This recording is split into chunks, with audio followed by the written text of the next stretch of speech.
नस्ताइन। मेरे पाकिस्तानियों, जब मैं क्रिकेट खेलता था तो क्रिकेट की दुनिया के अंदर अपने अपने अंपायर होते थे, जो हर मुल्क अपने अंपायर खड़े करता था।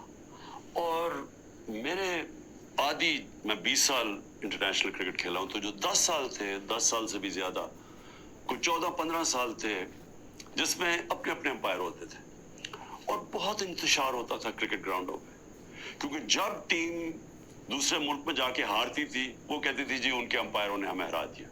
और कई दफा ये ठीक होता था कि अपने अंपायर अपनी टीम की मदद करते थे।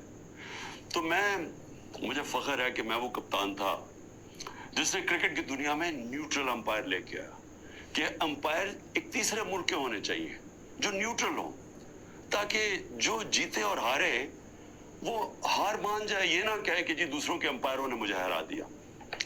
और पाकिस्तान वो मुल्क था जिसने पहली दफा क्रिकेट की तारीख के अंदर हम न्यूट्रल अंपायर 1986 में लेके आए, और उसके बाद फिर सारी दुनिया में न्यूट्रल अंपायर आ गए।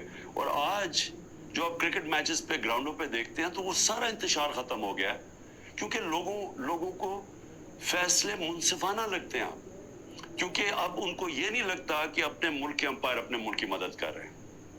अब मैं आता हूं पाकिस्तान पे।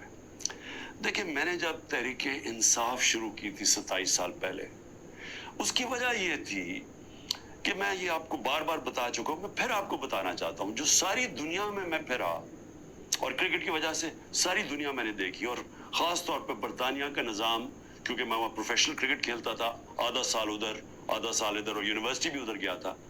वो मैं जब जितना मैं निज़ाम समझता गया, मैं इस नतीजे पे आ गया कि जो हजरत अली का एक रज़ी अल्लाह ताला का कौल था कि कुफर का निज़ाम चल जाएगा लेकिन जुल्म और नाइंसाफी का निज़ाम नहीं चल सकता, मैं इस नतीजे पे आ गया कि हमारा निज़ाम में जब तक इंसाफ नहीं होगा, हम एक वो जो कायद आज़म का और इलामा इकबाल की ख्वाब थी कि एक अजीम मिसाली इस्लामी रियासत बनानी थी हमने, फलाई रियासत, और वो जिसकी बुनियाद नबी सल्लल्लाहु अलैहि वसल्लम ने इंसाफ पे रखी थी, अदल और इंसाफ पे, हम वो बन ही नहीं सकते जब तक हम इंसाफ ना लेके आए मुल्क। और ये जद्दोजहद रही है 27 साल से, 3.5 साल गवर्नमेंट में बैठ के पूरी कोशिश की कि ताकतवर को कानून के नीचे लेके आऊं, लेकिन एक आर्मी चीफ के पास वीटो पावर थी, उसने नहीं माना, उसने नहीं किया, क्योंकि वो करप्शन को यानी नाइंसाफी को बुरा नहीं समझता था। अब देखें, अभी जो हालात हैं मैं कौम के सामने रखना चाहता हूं। पहले तो मैं अपना केस रखना चाहता हूं। अब ये हो क्या रहा है, 12 मई से हम ये जो जज दिलावर है इसके खिलाफ हमने कहा हुआ है कि हमें इसे इंसाफ नहीं मिलेगा। जिस तरह इसने फर्द जुर्म मेरे पे लगा दिया, मुझे मेरे सुने बगैर, और वो भी आके जब मुझे गैर कानूनी तौर पे पकड़ा हुआ था इन्होंने जेल में, तो उसने वहां आके अदालत लगा दी, ना मेरे वकील को पता ना मुझे पता, और वहां आके फर्द जुर्म लगा दिया।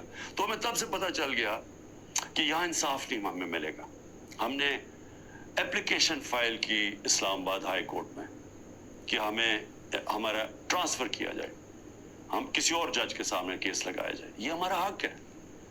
लेकिन बदकिस्मती से इस्लामाबाद हाई कोर्ट में जो चीफ जस्टिस बैठे हुए हैं, उन्होंने भी सबसे ज्यादा, जब 9 मई को मुझे जिस तरह घसीट के लेके गए और सुप्रीम कोर्ट ने कहा कि गैर आईनी और गैर कानूनी था जो मुझे अगवा किया, उसने high court chief justice Islamabad के होते हुए उन्होंने उसको जायज करार दे दिया।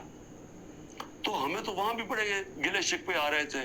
उससे पहले तहरीक इंसाफ के हमारे जो इलेक्शन कमीशन के केसेस लगे हुए थे, हमारे जो वकील अनवर मंसूर, वो बार बार कहते थे कि यहाँ में इंसाफ ही नहीं मिल रहा।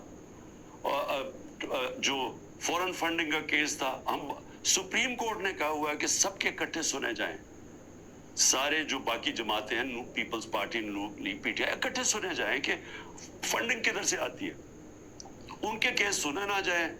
ये आमिर फारूक के पास लगे हुए थे, हमें बड़ा एतराज था। फिर आजम स्वाति, उन्होंने तो बकायदा लेटर देखा कि मुझे यहाँ इंसाफ नहीं मिलेगा। और फिर जब वो हुआ, फिर उससे पहले टेरियन केस, जो 3 मेंबर बेंच ने, जब 2 मेंबर्स ने कह दिया कि वो केस मेंटेनेबल नहीं है, जस्टिस साहब ने वो केस लेके बैठ गए। तो हमने फिर दोनों की तरफ, हमने दोनों जजेस का कहा कि ये हमें इन एम्पायर्स पे एतमाद नहीं है, ये हमारा राइट है। हमने रिकूजल का कहा। अब आज क्या होता है, आज जो सुप्रीम कोर्ट में हम पहले जब यहां से नहीं इंसाफ मिला, फिर हम इस्लामाबाद हाई कोर्ट गए, वहां इंसाफ नहीं मिलना था, हम सुप्रीम कोर्ट चले गए। सुप्रीम कोर्ट ने कहा कि जो हमारी पिटिशंस लगी हुई हैं हाई कोर्ट में, वो सब इकट्ठी सुनी जाए। अब आज इकट्ठी सुनी नहीं गई पिटिशंस। जो हमारी पिटिशन थी ट्रांसफर की, हमारी रिक्यूजल की, हमने कहा कि जस्टिस आमिर को हमारी नहीं सुननी चाहिए हमारी पिटिशंस, वो भी डिसमिस हो गई, वो इग्नोर हो गई। जो हमने गवाह का कहा हुआ था कि हमें गवाह का तो मौका दें कि हम फेयर ट्रायल, और अब तो मैं खैर वकील ही बन गया हूं कि आर्टिकल का आइन का 10A कहता है फेयर ट्रायल के अंदर हमें मौका मिलना चाहिए कि हम अपने गवाह पेश करें। और वो गवाह डाल दिए आगे, और कल उन्होंने कह दिया कि हुमायूं दिलावर हमारी फाइनल आर्ग्यूमेंट सुन सके। अब हमारी फाइनल आर्ग्यूमेंट वकील कैसे करे जब हमारे गवाही नहीं पेश हुए? ये फेयर ट्रायल कैसे होता है? आज उन्होंने ये फैसला कर दिया। तो ना वो ट्रांसफर किया हुमायूं, ना उसका सुना हुमायूं का दिलावर का कि हमें ट्रांसफर चाहिए वहां से, ना उन्होंने सुप्रीम कोर्ट जिसने कहा कि सब इकट्ठी पिटिशन सुनी जाए, ना उन्होंने वो सुना। 7 पिटिशंस थी, उनमें से उन्होंने सिर्फ जो बाकी आगे कर दी या डिसमिस कर दी, और जो असल हम ट्रांसफर चाहते थे वो की नहीं। और ये भी नहीं उसे बाउंड किया कल दिलावर को, के जज दिलावर को, कि वो तब तक फैसला नहीं कर सकते, आर्ग्यूमेंट्स पूरी नहीं सुन सकते जब तक हमारे गवाह पेश ना हो। अब वो कल के ऊपर फिर डाल दिए। अब मैं सिर्फ ये कहना चाहता हूं कि देखें, फैसला जो भी आ जाएगा डिस्क्वालीफाई कर देंगे। क्या मैं मुतमईन होऊंगा? क्या ये कौम मान जाएगी इस फैसले को? सबको पता है कि ये 200 तकरीबन केसेस हैं। मकसद सिर्फ एक है, किसी तरह इमरान खान को रास्ते से हटाया जाए, किसी तरह तहरीक इंसाफ को खत्म किया जाए।